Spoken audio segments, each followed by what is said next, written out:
நிக்கோ நிக்கோ நெல்லிச்சோரி நெய் மணக்கும் கத்திரிக்கா நேத்து வச்ச மீன் குழம்பு என்ன இழுக்குதையா நெஞ்சுக்குள்ள அந்த நினப்பு வந்து நிற்குதையா. எவ்வளவு நாளாச்சு இப்படி மண் சட்டியில மீன் குழம்பு வச்சு அதுவும் விறகடுப்புல சமைச்சு சாப்பிட்டு. ரொம்ப ருசியா இருக்கும் மீன் குழம்பு. ரொம்ப நாளாச்சுப்பா. இன்னைக்கு எப்படியாவது ஒரு புட்டி பிடிச்சிட வேண்டியதான்.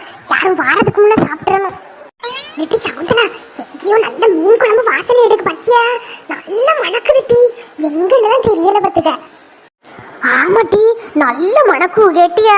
இது வேற ஒன்றும் கிடையாது டீ, இந்த பக்கத்து வீட்டு கோமலா கிளவிதான் மீன் குழம்பு வச்சிட்டு இருக்கோன்னு நினைக்கேன். அது வைக்க மீன் குழம்பு தான் அவ்வளவு ருசியாட்டு மனமாட்டி இருக்கும் பார்த்துக்க. வா நம்ம ஒரு 8 போய் பார்த்துட்டு வருவோம். கிளவி இல்லாத நேரத்தில் பார்த்து மீன் குழம்பு களவாண்டுருவோம் டீ. சரி சகுந்தலா, வாங்க போவோம்.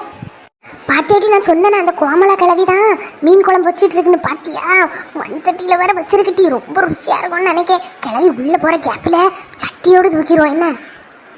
சரி சகுந்தலா காலே, எனக்கு தின்னணும் போல நாக்கு வருது. ரொம்ப டேஸ்டா இருக்கும் போல. மீன் குழம்பு ரெடி ஆயிடுச்சு. உள்ள போய் சாப்பாடு போட்டு வந்து சுட சுட மீன் குழம்பு சாப்பிடுவோம். மீன் குழம்பு ரொம்ப ருசியா இருக்கும் போல. எப்படியாவது ஆட்டையை போட்டு போயிடணும். ரொம்ப டேஸ்டா இருக்கும்னு நினைக்க. கிளவி வாரதுக்கு தூக்கிட்டு போயிடணும்ப்பா. இன்னைக்கு ஒரு புட்டி. ஆமா சகுந்தலா காலே, இன்னைக்கு ஒரு புட்டி தான் நமக்கு. எவ வந்து என் மீன் குழம்பு திருடிட்டு போனான்னு தெரியலையே. நம்ம நாக்குக்கு ருசியா சாப்பிடலாம்ல வச்சுட்டு போனா. எவ்வளவு வந்து நம்ம மீன் குழம்பு திருடிட்டாலே. இவளுக்கு இதே வேலையாதான் திருவாளுவா போல இருக்கு. கை கெட்டுனது வாய் கெட்டலையே. எவா என் மீன் குழம்பை எடுத்தாலும் அவளுக்கு இன்னைக்கு வயிற்றால புட்டிங்கிட்டு தான் போகணும்.